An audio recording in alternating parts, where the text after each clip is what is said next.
Максим, добрый день. Добрый. Приятно вас видеть сегодня в Камынском суде по делу Михаила Борисовича Платона Леонидовича. Скажите ваше общее впечатление от того, что вы увидели сегодня и до этого, когда приходили. Я объясню, зачем я здесь. Наверное, мой рассказ будет мало чем отличаться от того, что я сказал уважаемому корреспонденту, уважаемой станции «Эхо Москвы». Я много слышал сейчас, вот в эти дни. До этого не очень, потому что не очень занимался этим. Я слышал много слов о театре абсурда, о том, что решение уже вынесено. Я не хочу комментировать эти слова. Как я уже сказал, я не люблю бегать стадом. И даже при всей очевидности для кого-то у меня есть возможность быть относительно чистым, и я повторюсь, с относительно чистого листа начать на это смотреть. Естественно, что человек не в процессе находящийся и не следящий, такой как я, это даже не профессиональный и более чем дилетантский взгляд. Но тем не менее, я только могу судить по логике событий, по логике того, что происходит. Итак, первый раз, придя в зал суда, я слушал весь день, полдня точнее, был короткий день выступления господина Ходорковского. Лебедев в этот момент молчал и, видимо, морально его поддерживал. Я слышал и видел перед собой абсолютно воспитанного, абсолютно умного, абсолютно подготовленного человека, который внятно докладывал свою точку зрения.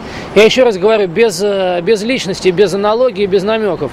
Вне зависимости от того, находится на скамье подсудимых невинная жертва или какой-то там сверхнегодяй, опять же без аналогий. Но человек, который говорит по своему делу, по существу, если он говорит, что дважды два 4, то это означает, что дважды два 4.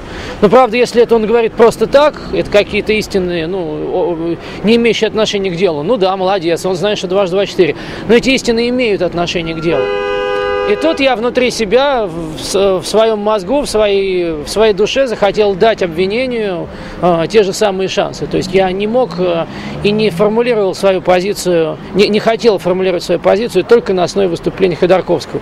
Я сегодня очень мало услышал из того, что сказано было со стороны обвинения, потому что до маленького перерыва я сидел и слушал, после него я ждал, мы опоздали, я давал интервью «Эхо Москвы», но я уловил то, что вопросы, которые задавались со стороны обвинения, они носили слегка общий характер.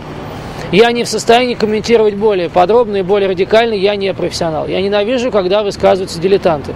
В интервью «Эхо Москвы» я уже сказал, что я не знаю стиля работы стороны обвинения. Может быть, это позволит им добиться чего-то.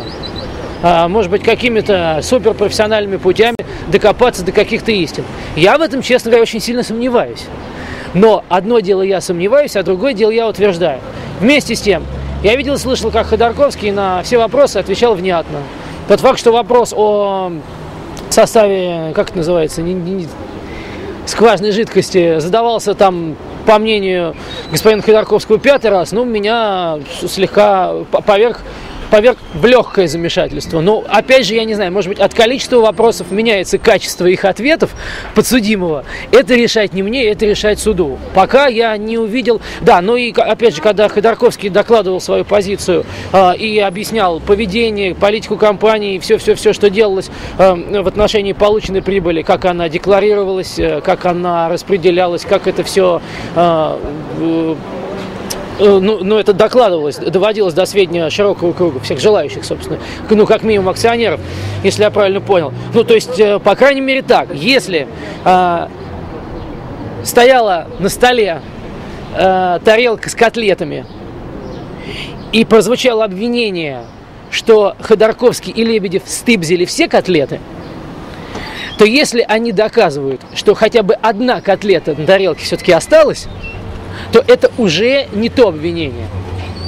Потому что с точки зрения математики, я повторяю, я никто в этой профессии, но с точки зрения математики, для того, чтобы опровергнуть любое утверждение, достаточно привести хотя бы один контрпример.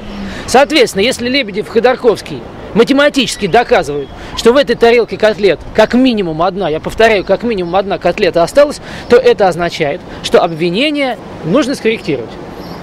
Вот так. А что дальше, посмотрим. Суд продолжается. Спасибо большое.